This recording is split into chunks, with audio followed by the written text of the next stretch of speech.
के नेतृत्व की जीत है और उस झूठ की हार है जो केजरीवाल ने पानी को लेकर बोला और उसने आरोप की राजनीति जो 10 साल तक करी और डेवलपमेंट का काम नहीं किया और जो एक झूठ आम आदमी के सामने परोसा कि मैं ईमानदार हूँ, उस सब के जो है विरुद्ध में ये जीत है। और आज जो है दिल्ली के अंदर भारतीय जनता पार्टी का परचम लहराया है। मैं दिल्ली की देवतुल्य जनता को बहुत बहुत नमन करता हूं और बहुत बहुत मुबारकबाद देता हूं। विपुल जी, लेकिन इस बीच एक बड़ा सवाल अहम ये भी है कि जो बड़े चेहरों को हराया गया है, ये कहा जा रहा था कि बीजेपी के लिए राह आसान नहीं होने वाली है, लेकिन विपरीत साबित करके दिखाया आप लोगों ने। बात कर रहा हूं मैं नई दिल्ली सीट की, जहां से अरविंद केजरीवाल चुनाव लड़ रहे थे, जंगपुरा सीट की, जहां से मनीष सिसोदिया चुनाव लड़ रहे थे। दोनों सीटें आप लोगों ने जीती।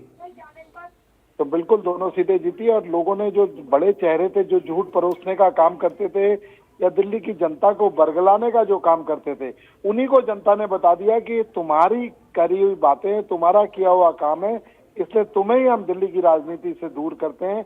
उनको दिल्ली की राजनीति से दूर करने का काम दिल्ली की जनता ने किया। बिल्कुल जाहिर तौर पर विपुल जी। और विपुल जी, यहां पर एक सवाल और ये रहेगा कि क्या अभी भी आप लोग कायम, जिस तरीके से रुझान सामने आ रहे हो, 10 सीटें जीत भी चुके हैं आप लोग, 50+ का जो नारा दिया जा रहा था 50+ होगा या उसके आसपास नतीजे रहेंगे? बिल्कुल आसपास 50 के आसपास ही जो है सीटें, 47 सीटों पर भारतीय जनता पार्टी अभी आगे चल रही है और अभी बहुत बड़ी जो है गिनती बाकी है। तो मुझे लगता है ये आंकड़ा हम प्राप्त करेंगे और दिल्ली के अंदर पूर्ण बहुमत की सरकार जो है भारतीय जनता पार्टी की होगी। बिल्कुल, बहुत शुक्रिया विपुल जी जुड़ने के लिए और इस कीमती समय के लिए भी। तो कैबिनेट मंत्री थे विपुल गोयल हरियाणा सरकार में, और बड़ा बयान उनका सामने आया। उन्होंने कहा कि दिल्ली की जनता ने हाथों हाथ लिया है। इस बीच राज्य मंत्री राजेश नागर जी हमारे साथ जुड़े हैं। राजेश नागर जी, बहुत स्वागत है आपका NN न्यूज़ हरियाणा पर। सर, सबसे पहला सवाल तो आपसे यहां पर यही कि इस जीत को किस तरीके से आप देखते हैं?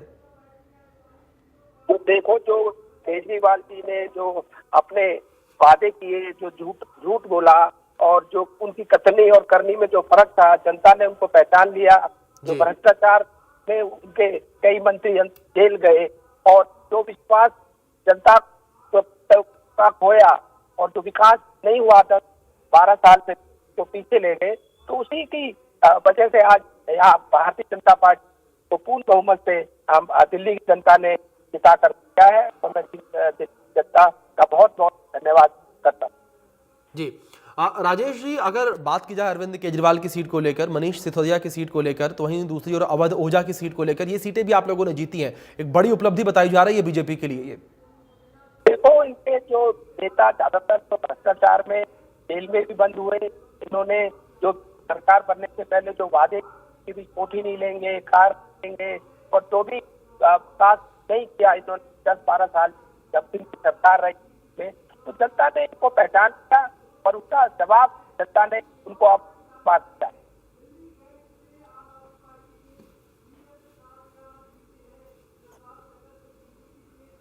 जी बिल्कुल बिल्कुल राजेश जी, लेकिन इस बीच एक सवाल ये भी जो लगातार कहा जा रहा है, रिपोर्ट्स जिस तरीके से सामने आ रही है, वो ये कि जिस तरीके से कांग्रेस ने इस बार मजबूती से चुनाव लड़ा, राहुल गांधी ने भी रैलियां की, प्रियंका गांधी ने भी रैलियां की, ये कहा जा रहा है कि उसका असर भी देखने को मिला नतीजों में, उसका असर देखने को मिला। जो एक कोर वोटर कांग्रेस का छटक कर आम आदमी पार्टी में चला गया था, वापस जब वो कांग्रेस में आया तो उसका फायदा बीजेपी को मिला।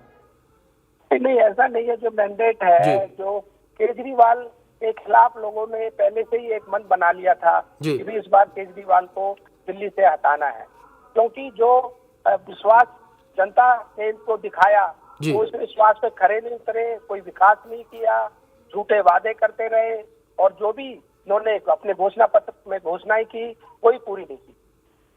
बिल्कुल बिल्कुल राजेश जी, बहुत बधाई आपको इंडिया न्यूज़ की तरफ से जो नतीजे सामने आए हैं, और बहुत शुक्रिया सर आपका जुड़ने के लिए और तमाम जानकारियां बातचीत करने के लिए। तो लगातार जिस तरीके से ये रुझान सामने आ रहे थे वो अब नतीजों में तब्दील होने लगे हैं, और जिस तरीके से नतीजे सामने आ रहे हैं लगभग ये लगभग माना जा रहा है कि नतीजे इसके आसपास ही रहेंगे। और इस बीच एक बड़ी खबर है, उसका रुख कर लेते हैं। बड़ी जानकारी सामने आ रही है, उसका रुख करते हैं।